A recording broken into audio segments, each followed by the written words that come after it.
Hey guys, Sandy here. Welcome back to my channel. Today's sketch is this one right here. It has a 4x4 photo. I'm assuming that's a 4x4 photo. Some strips, a circular element, and then today's prompt is 6x6 paper pads. So I did bring out my Haunted Mansion paper collection from Brutus Monroe because I am going to be scrapbooking a photo of the Haunted Mansion in Walt Disney World. And I'm also going to be using a couple of new releases from Scrapping Reflections. This is the web stencil. And then I also have this really cool spooky candle cut file, basically. So let's see what I can do. All right, so instead of using a sheet of paper, I have decided that I'm going to go ahead and use the spider web stencil from Scrapping Reflections. And I went ahead and washi taped around the outside. That way I would not go any farther than I want it to. So the stencil is larger than the circle that I needed, and I didn't want to lose track of my spider webs. So I just put washi around the edges here. Now I am using Brutus Monroe Glitter Glaze in Garnet. It is a gorgeous, gorgeous, gorgeous color here. It's got this purpley tone to it that will match great with the Haunted Mansion paper collection. So I popped that bad boy off of there, and then I'm going to go clean off my stencil and my palette knife. I do put the paper off to the side. Spoiler alert, I don't wait for it to dry. I don't help it dry with a heat tool. I kind of just work right over top of it being wet. I am going to take my 4x6 photo. I trimmed it down to 4x4, and then I have this harlequin pattern that I'm going to trim down to 4.5 by 4.5. That is going to give me a 1/4 inch border all the way around my photo. So I'm not really sticking the photo on top of the webbing right now because it is still wet, and I'm not exactly sure where I'm going to end up with it. So I was just trying to eye it and see exactly how much of the spider web was being covered and how much I needed to add on to my little strips that are going on either side of the photo. So I go ahead and figure that out. I am using this skull kind of pattern here.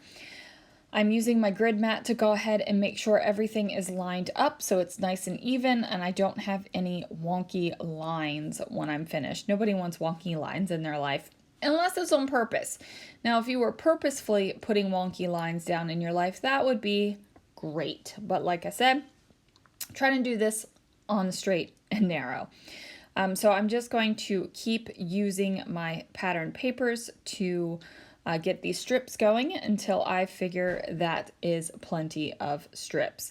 So I'm not exactly following the sketch with the strips. I'm trying to make them look like the way I think they should look like, and how I like them to be. So I love the sketch. I love how the strips are done in the sketch, but you know, when you get to real life and you get to your layout and your products, you gotta play with them the way that you want to play with them. So my strips are just a tad bit different. Now, since my 6x6 paper pad is not long enough to span the entire length that I want it to span down here, I go ahead and match up the patterns, and then I'm just going to trim off the excess so that it looks like my pattern paper has spanned farther than it actually has.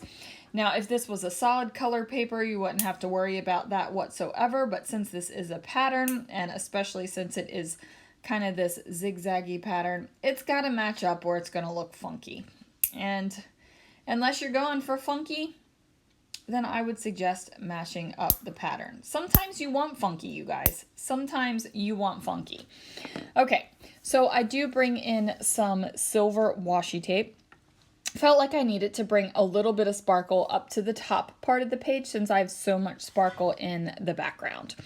Now, this pattern paper is super fun. It is a bunch of tombstones and they're in lines. You can trim them down and have just a line of tombstones, which I think is completely adorable.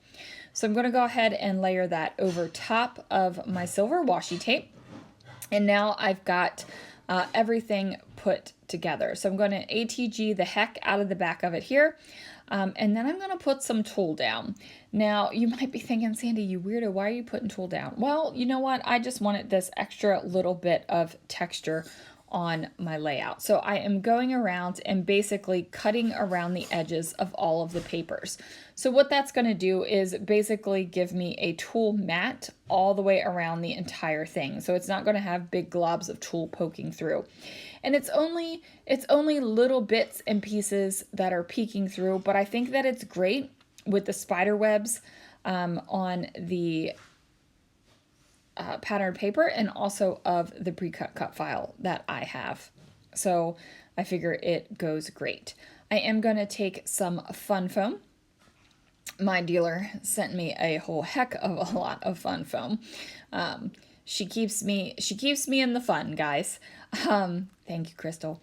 So now I'm going to just cut up and use all the foam.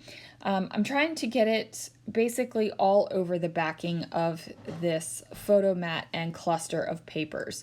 What that is going to do is ensure that nothing kind of like bends down to the bottom of the layout. Nothing's going to get tired. Nothing's going to sink.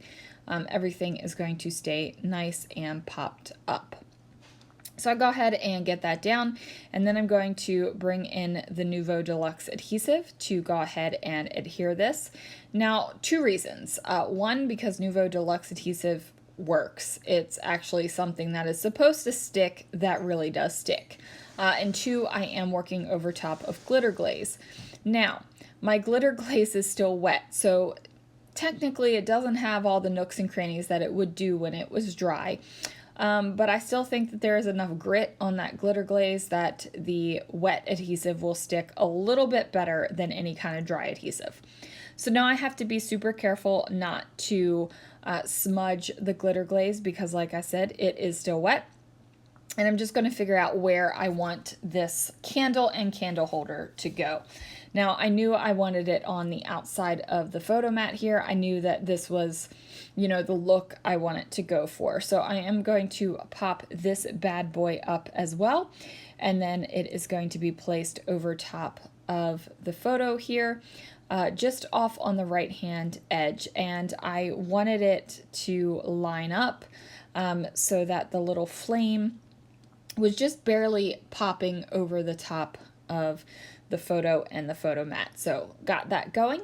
Now I need to figure out the top part of the sketch. So on the top part of the sketch, there is something that goes all the way across. It spans the entire 12 by 12 page. Now remember, I'm using a 6 by 6 paper pack, so I decide to use the diagonally, no, not, this is not diagonal, like the zigzaggy kind of chevron-y paper. So what I do is kind of match it up. I don't do a perfect job of matching it up on my layout, and I don't think that the join is so like eye blindingly garish because I have a lot of other things going on. So I'm going to span this across the entire top of the layout, and then I'm going to cut off a couple more strips just like it is over here on the sketch. And as you can see, the sketch is in the upper left-hand corner of the screen. Don't know why I needed to tell you that. It's been there for a few minutes. You've definitely seen it, but just in case you were wondering why that was over there, there is the sketch. So I do that spider web paper one more time, and that is because of the spider web on the candle holder. So I definitely want it to just kind of reinforce that spider web feeling that we have going on here. You know, the spider web on the candle holder and the circular glittery spider web kind of relief we got going on over here. Then I trim down those cute little tombstones again and place that down. And then I grab my Spectrum Noir shimmer pen, and this is crystal clear, so it just is going to lay down a little bit of glitter, and I go ahead and place it over top of the flame and also the web. Now it doesn't have a tremendous amount of sparkle, and against the glitter glaze the sparkle seems even a little bit less than what it would be normally, but it does give just a little boop, just a little boop. So I pull out my Simple Stories chipboard that is Ancient Then Ancient, and it has a little tombstone in it, so I figure I will place that over here next to the left-hand side of the photo. That way I feel like this is more balanced. I've got the bigger thing on the right, the smaller thing on the left, but now I feel like the whole look of the photo is balanced and it's not kind of leaning over to the right-hand side where the candle is. So now I am trying to figure out what the heck my title is going to be. I'm looking through my thickers, I'm looking through letters, I'm looking through phrases, I'm looking through it all. And finally, I come up with something. So I pull out this word sweet. This is off of Some Simple Stories sticker sheet. And then I still have my sticker book out from the other day. I haven't put it away. The room's a mess. Just FYI. So I was going to use these purple tile stickers here. Now remember, they don't stick, so I had to put my ATG down a little bit to just make sure that my letters won't fall off. I decided to kind of overlap them over top of the tombstone paper, and I'm just spelling out the word house. Now this purple does not exactly match the other purples in the layout, but it's all purple, you guys. Purple loves purple, so we're going with it. So now I pull out my Tim Holtz little phrase stickers here, and I decide to pull out some of the black ones, the black background and the white type. So I have those who don't believe in magic will never find it, replace fear of the unknown with curiosity, and choose to see the good stuff. So I figured that those all together were appropriate. And they kind of give you that, go inside the Haunted Mansion kind of feel if you're a little bit scared. Now, I'm not scared of the Haunted Mansion. I love the Haunted Mansion. It's a super fun ride, but I figured it would work. So there it is, you guys. Thank you so much for joining me. Be sure to click on all the links down below. You can also check out www.scrappingreflections.com if you're interested in any of the products. And I will see you guys again real soon for another video.